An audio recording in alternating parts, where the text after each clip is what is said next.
Depression seems to take me over. Wonders and thoughts of suicide. Nobody seems to care. All I do is sleep. My counselor seems to help me, but it doesn't help.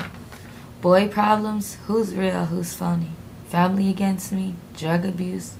Everything seems to be wrong. The lowest point I ever felt in my life.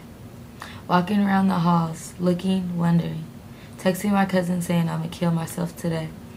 My mind wasn't right. Up in school getting drunk, head spinning, carving in myself.